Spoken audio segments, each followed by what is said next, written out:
Em primeiro lugar, é importante considerar que a morte, para os nós seres humanos, ela não é apenas um evento biológico. Para nós, a morte, ela é também, especialmente, né, a partir do momento em que os seres humanos passaram a realizar ritos funerários, e existem aí evidências, né, de que isso já acontece há milhares de anos. A morte, né, para os seres humanos passa também a ter um caráter social, cultural, um caráter que envolve aspectos também, né, existenciais e que precisam ser considerados quando nós estamos então falando sobre luto. É muito importante, né, também identificar que a própria visão da morte e a forma como os seres humanos lidam com a morte foi se modificando ao longo do tempo, mesmo aqui no Ocidente, onde temos um olhar relativamente semelhante para essas questões, especialmente quando se fala de centros urbanos, né, populações que vivem em grandes comunidades. Mas é fundamental compreender, né, que a relação que o ser humano foi construindo com a morte, com o luto, ela teve enormes variações aí ao longo do tempo, ao longo da história, ao longo dos territórios onde as pessoas foram construindo as suas vidas, suas comunidades. Na Índia, até os anos 50 do século passado, as mulheres, em alguns grupos étnicos, eram obrigadas a morrerem junto com seus esposos. Mesmo estando saudáveis, elas eram, então, passavam por um processo de cremação junto com eles. Hoje isso já foi proibido, apesar de haver relatos de ainda acontecer algumas vezes de forma ilegal em alguns territórios. Os Dani, na Nova Guiné, apresentam também um ritual de automutilação, em que eles, então, passam, né, por um processo de mutilação das mãos, representando perdas significativas que eles enfrentaram ao longo da sua vida. Uma materialização da perda e da dor da perda por meio desses rituais. Entre os Torajas, na Indonésia, ainda hoje, os mortos eles são mantidos, conservados, até que eles possam realizar os ritos funerários, que muitas vezes são caros, porque demoram vários dias e envolvem uma grande comunidade de pessoas. Até que a pessoa seja enterrada, então ela continua ali em convivência com as pessoas da família, recebendo inclusive visitas, participando dos eventos comemorativos, etc. Entre os Yanomamis, no Brasil, também há um ritual em que as cinzas da pessoa falecida, ela é composta ali junto a uma pasta de banana e depois dentro de um ritual de funerário, que também tem várias etapas. As pessoas, né, dessa comunidade, elas, então, se alimentam desse preparado, que tem um simbolismo muito importante para eles, que é como seria um simbolismo de enterrar aqueles que eles amam neles próprios, como uma forma também de perpetuação, de manutenção desses vínculos. No México, nós temos talvez, né, uma das manifestações mais comuns, ao ponto, né, pensando na nossa compreensão e conhecimento, né, de como os mexicanos ainda mantêm tradições de festejos e de relação com os seus mortos, né, no Dia dos Mortos, que é uma festa nacional, é um dia que envolve luto, mas também homenagens, né, às pessoas falecidas. Entre os Malagás e também Madagascar, existem rituais onde as pessoas, elas são também retiradas, né, de tempos em tempos dos seus locais de onde foram enterradas para participar de rituais e de experiências comemorativas. E também, né, temos nos Estados Unidos, em Nova Orleans, o Jazz Funeral, que envolve também, né, uma perspectiva diferente de ritos funerários comparados às nossas tradições. É fundamental entender, né, que ao longo do tempo nós fomos construindo um olhar para a morte cada vez mais macabro, né?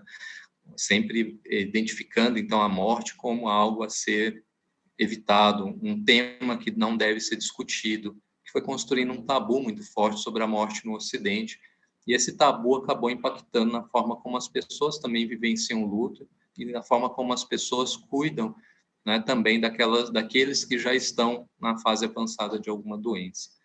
Isso vem sendo questionado, vem sendo discutido, especialmente no campo da filosofia, da bioética, da saúde, ao longo, né, do último século, e grandes transformações ocorreram. A grande questão é que nós, seres humanos, nem sempre vimos a morte dessa forma. Por muito tempo, nós identificamos a morte como um ciclo, né, parte de um ciclo natural, parte de um ciclo que toda a natureza está envolvida, como as estações do ano, os ciclos da lua, o nascer e o pôr do sol. Fazíamos, então, uma compreensão de que a morte era uma etapa esperada, natural, que aconteceria em algum momento da vida. Não tínhamos, então, né, uma ideia de tentar controlar esse processo, como temos hoje, por meio das tecnologias médicas, e por isso mesmo tínhamos uma compreensão da morte como uma experiência mais natural. Ao longo do tempo, a morte foi se transformando em um tabu, foi se transformando em algo a ser evitado, combatido, e não dito, né? Então, é o que o Philippe Herrier chama da morte interdita, né? A morte enquanto tabu no Ocidente, que acaba, muitas vezes, inclusive, trazendo grandes desafios para os processos de luto. A grande questão, então, é que a vida ela é um ciclo contínuo de transformações ao longo de todas as suas etapas. E a vida humana não é diferente. A vida humana também é um processo cíclico e contínuo de transformações. E é claro que em qualquer ciclo de transformação existem as perdas. As perdas elas podem acontecer como parte do nosso processo natural de desenvolvimento, desde o nascimento até a morte. As perdas que fazem parte, né, fazem parte do nosso processo natural de desenvolvimento. A saída da infância para a adolescência, depois para a vida adulta, o processo de envelhecimento, experiências que podemos compartilhar enquanto humanos, e mais também experiências pessoais, históricas, experiências que cada um viveu e teve que lidar. Quando a gente pensa dessa forma, nós entendemos então que sim, o desenvolvimento humano ele é permeado por transformações e perdas. E por ser permeado por transformações e perdas, é natural compreendermos então que o luto ele é um fenômeno que está nos acompanhando durante todo o nosso processo de vida. Mesmo quando programamos uma experiência, desejamos uma experiência, ainda assim podemos vivenciar luto. Quando, por exemplo, desejamos sair de casa, por aí vivenciarmos o luto de perder aquele contato rotineiro com o nosso ambiente familiar, com amigos, com aquele espaço que estávamos ali habituados, construímos apego ao longo da vida. Não é? A própria aposentadoria, ainda que desejada e programada, pode levar a uma sensação de lutamento. Então, todas as situações de transformação, de quebra de vínculos, de transformações e afastamentos, situações e pessoas que fomos construindo apego ao longo da vida, pode realmente envolver luto. Então, o Van Gennep, né, que estudou muitos ritos de passagem, ele falava que viver é continuamente desagregar-se e reconstituir-se, mudar de estado e de forma, morrer e renascer. Então, segundo ele, vários autores, a vida é permeada por pequenas mortes, não é? Momentos em que nós precisamos nos reinventar, recomeçar, seja nas fases de desenvolvimento e suas transições, seja quando acontece algum evento realmente impactante que transforma a nossa vida, seja com a minha saúde, com o meu trabalho, seja com alguém que está ao meu lado, seja às vezes com toda a minha comunidade. Então, a vida acaba sendo, né, uma tarefa de nascimento e renascimento. De certa forma, esse processo está acontecendo o tempo todo no universo, está acontecendo o tempo todo em nosso corpo, à medida que, ao longo do dia, nós temos uma enorme, né, renovação de células, enfim. Então, é um processo permanente, né, de morrer e renascer. E a Judith Vioche, né, que escreve um excelente livro sobre isso, chamado Perdas Necessárias, ela diz que a estrada do desenvolvimento humano ela é pavimentada com renúncia. E durante toda a vida nós crescemos desistindo.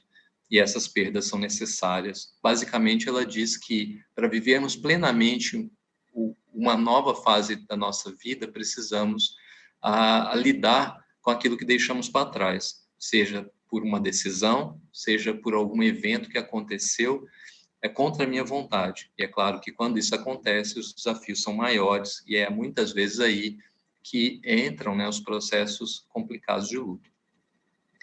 Nós vivemos, né, enquanto seres humanos, caminhando permanentemente entre duas forças que são naturais e que não temos controle sobre elas, podemos dizer assim.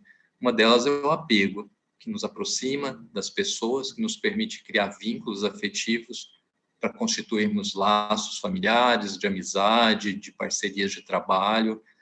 O apego também pode acontecer por locais, por lugares, por uma atividade específica, e é muito importante enquanto uma forma de construção, né, de consistências, né, de relações, né, de parcerias, de cooperatividades, em qualquer tipo de empreendimento humano relevante. E quando nós estamos apegados, nós queremos permanecer ao lado daquilo ou daquela pessoa que nos dá esse senso de força, de segurança, de sentido para a vida. Por outro lado, temos outra força, a transitoriedade, que é o próprio movimento de transformação da vida. A transitoriedade que é a própria impermanência, né, do universo, da natureza e também da vida dos seres humanos. A transitoriedade que, de certa forma, ameaça constantemente tudo aquilo a que nos apegamos. Porque quando estamos apegados, estamos felizes a essa experiência, nós queremos que essa experiência continue. Mas a transitoriedade, ela nos avisa o tempo todo de que isso não é possível. O tempo passa, as transformações acontecem, como diz o Mário Quintana, um dia eu olhei no espelho e enxerguei meu pai. E assim a gente vai vivenciando esses processos de luto.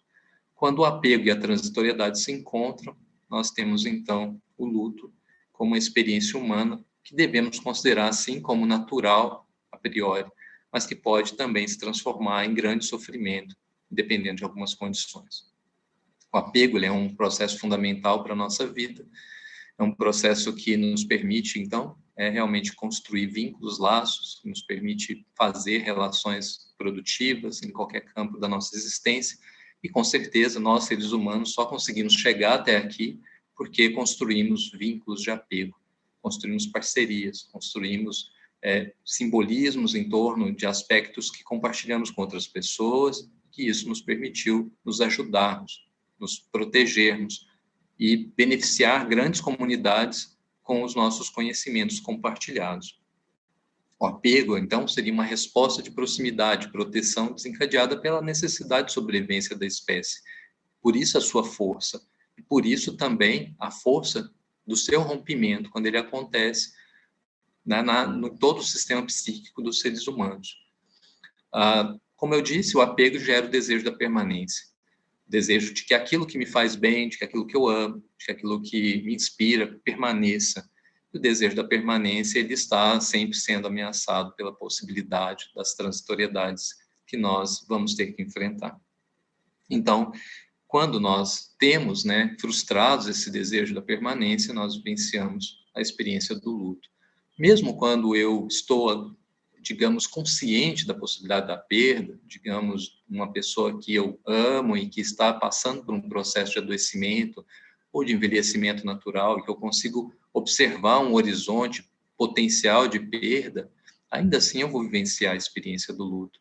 Não há como nos prepararmos absolutamente para isso, não é? Em algum sentido, essa experiência de rompimento, ela vai me tocar. Não necessariamente vai me trazer desorganização, a crônica e intensa, mas vai me exigir algum senso de reorganização. Então, existem algumas reações que são observadas no luto, especialmente no luto imediato, né, quando você passa, então, ali a tomar consciência de uma perda, especialmente se for uma perda repentina, não é uma sensação de entorpecimento, né, de não realidade, de parecer ser um sonho, de ser difícil acreditar, de acordar e ter que fazer um esforço, mais uma vez, para tomar consciência de que aquilo realmente aconteceu. Porque, de repente, foi uma transição tão brutal, tão radical na minha existência, que é difícil realmente, imediatamente, tomando, né, uma consciência plena disso.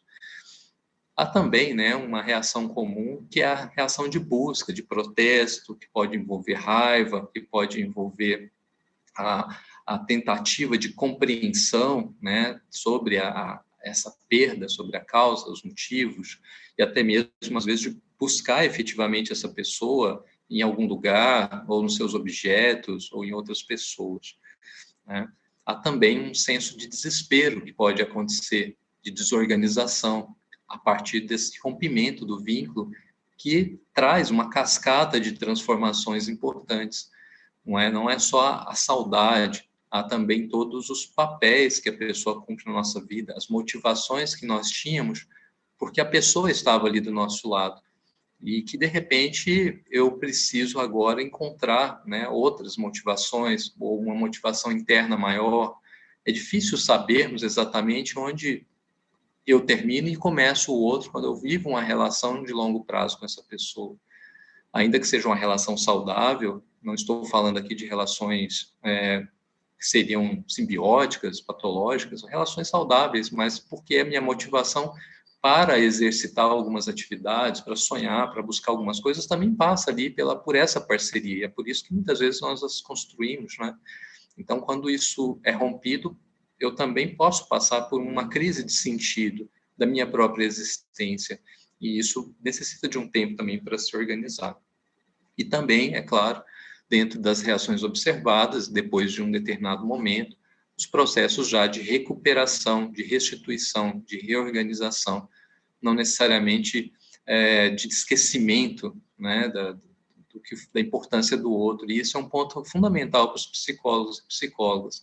Muitas vezes, quando indicamos alguém para terapia de luto, e eu já escutei isso várias vezes, a pessoa diz assim, mas eu não quero esquecer dessa pessoa. E a intenção realmente não é esquecer, é continuar lembrando, mas continuar lembrando de uma forma que você consiga também dar continuidade à vida, né? Dar consistência, significado, manter e construir seus laços afetivos que permaneceram. Esse é um ponto fundamental, né, que envolve esse processo aí de recuperação e restituição. Existe um modelo que eu acho muito importante, na verdade, existem vários modelos, mas eu trouxe esse como um modelo que eu acho muito interessante, que é o modelo de processo dual do luto, né, que ele traz, então, a perspectiva de que, quando nós experienciamos, né, uma perda significativa, nós ficamos, então, oscilando, né, entre uma orientação para a perda e uma orientação para o restabelecimento, né, da vida que continua. E que esse movimento, ele seria um movimento natural do luto. Natural e é importante considerar um movimento que, a princípio, ocorre com mais força, né, para orientação para a perda, e depois, naturalmente, com mais voltado ao longo do tempo, mais tempo, né, com mais consistência para a vida que continua. Mas é um movimento que não vai acabar nunca, segundo esse modelo. Essa oscilação, ela permanece, e tudo bem, não é? A grande questão é que esse modelo propõe é que, uma vez que eu passe por uma perda significativa, naturalmente eu vou voltar, muitas vezes, em algum momento, né, para essa perda, não é? Ainda vivenciando esse trabalho de luto, que pode trazer, sim, algum tipo de desconforto emocional, mas não necessariamente um desconforto incapacitante, né? Um desconforto que tira o sentido daquilo que eu estou vivendo agora com outras pessoas, que seria natural acontecer, especialmente, né, em alguns momentos do ano, datas específicas, Natal, aniversário de morte, aniversário da pessoa falecida, aniversário de casamento, Dia das Crianças, Dia dos Pais, Dia das Mães, são pontos-chave em que esse movimento pode acontecer, ou no dia a dia mesmo, uma música, uma memória, uma situação boa, uma situação ruim, não é? Alguém semelhante, parecido a essa pessoa, alguém que fala sobre ela. Então, esse movimento ele vai continuar acontecendo. Não é? O que seria, né, um luto complicado dentro desse modelo seria justamente a rigidez, né, a estagnação, né, estar ali permanentemente preso a uma orientação voltada para a perda, mesmo à medida que o tempo passe, não conseguir realmente voltar, né, fazer uma movimentação para o restabelecimento, né, não conseguir realizar coisas novas, não conseguir se distrair ou se conectar com essa experiência da perda de uma maneira que não sinta dor, não é? e também construir novos papéis, né, novas identidades e novos relacionamentos, porque isso é um convite importante quando a gente passa por uma experiência de perda significativa. Então, esse é um modelo que é muito interessante, mas existem outros modelos muito importantes que vêm sendo pesquisados, inclusive, que podem orientar, né, o psicólogo, a psicóloga, tanto na psicoeducação da pessoa sobre o luto, quanto na sua própria construção pessoal, né, sobre o que é essa experiência de perda. Colin Parkes, né, que também é um dos grandes estudiosos ainda atuais, né, do luto, ele diz que o processo de luto é uma resposta natural, esperada, que se apresenta após uma perda importante. Pode ser decorrente de morte, mas também por afastamento, perda de capacidade física ou psicológica. Isso é importante. Sempre lembrar que o luto não é apenas por uma perda relacionada à morte. Quando nós perdemos uma pessoa importante, nós passamos por uma quebra do nosso mundo presumido. O que seria esse mundo presumido? Bom, todos nós lidamos com as incertezas da vida. Temos poucas garantias. Para a gente conseguir ter motivação e ousadia para fazer planos, construir vínculos, viver, né, como vivemos, precisamos sim acreditar em alguns mitos. Segurança, de invulnerabilidade e às vezes até mitos de imortalidade e controlabilidade. Quando perdemos uma pessoa importante, fica muito evidente que nós não estamos seguros, que não somos invulneráveis, que somos mortais e não temos tanto controle sobre a vida como gostaríamos. E isso pode gerar uma sensação de mudança na nossa realidade subjetiva, uma sensação de insegurança, e que pode me levar a uma alteração sobre quem eu sou, sobre quem é o outro, como é o mundo. Isso pode durar um pequeno período de tempo ou pode realmente permanecer aí como uma dificuldade grande de voltar a confiar, de voltar a se colocar diante da vida e das suas incertezas. Nesse sentido, passa a ser mais seguro eu evitar novos vínculos, evitar sonhar, evitar me arriscar novamente a passar por uma quebra, né, de mundo presumido, como aconteceu antes. E isso tem um aspecto muito importante quando a gente fala de luto complicado. Todos nós já tivemos essa experiência de quebra de mundo presumido, mas muitas vezes conseguimos voltar a conseguir nos colocar diante dessas incertezas, né? Por outro lado, se eu não consigo fazer isso, eu posso realmente ficar preso, estagnado dentro das minhas tarefas de vida, em função, né, de todas as dificuldades que eu posso ter de lidar com as incertezas e da minha falta de controle. Para além do luto por morte, existe o luto da morte social, quando eu perco uma identidade importante da minha vida social, do meu trabalho, as mudanças de imagem corporal, quando passo por algum tipo de cirurgia mutiladora, pelo próprio processo de envelhecimento, quando eu faço uma troca de papel dentro do meu sistema familiar, por exemplo, quando passo por um processo de redução de apoio social, quando enfrento dificuldades econômicas e até mesmo quando tenho pouca identificação com a cultura e os valores vigentes à medida que envelheço. Existe também, né, a partir dessa perspectiva, que acaba realmente fortalecendo muito esse processo, a desvalorização do saber prático em detrimento de um saber erudito, que acaba afetando fortemente os nossos idosos e que passam a vivenciar uma experiência de luto pelo mundo que eles viveram e não existe mais. Morris Schwartz, ele diz, né, que sempre que ocorre uma redução de uma capacidade física, ela parece ter chegado antes da hora. Por que eu estou chamando a atenção para isso? Muitas vezes as pessoas não percebem que mesmo quando alguém está já em uma fase avançada da vida e passa por uma perda física, que o fato de eu já estar numa fase avançada não vai necessariamente levar a uma aceitação passiva dessa perda. Né, nós queremos sempre que possível postergar, né, aquilo que nos permite construir uma relação significativa com o mundo. Então, o luto, né, segundo Parkes, traz aí uma tarefa muito importante. Considerando o caráter irreversível da morte, o luto propõe quase que um conflito permanente entre a busca de uma condição anterior e a presença do falecido, e a necessidade de aprender a viver com a sua ausência permanente. Então, segundo ele, não há dúvida de que o luto é a experiência psicológica mais dolorosa que qualquer pessoa irá viver. Quando perdemos uma pessoa importante, segundo ele, o mundo deixa de ser um lugar seguro. E se não voltar a ser um lugar seguro, eu posso realmente permanecer numa situação de luto complicado. Colin Parkes também traz que a perda de uma pessoa amada, ela então cria uma série de discrepâncias entre o nosso mundo interno e o mundo que agora passa a existir.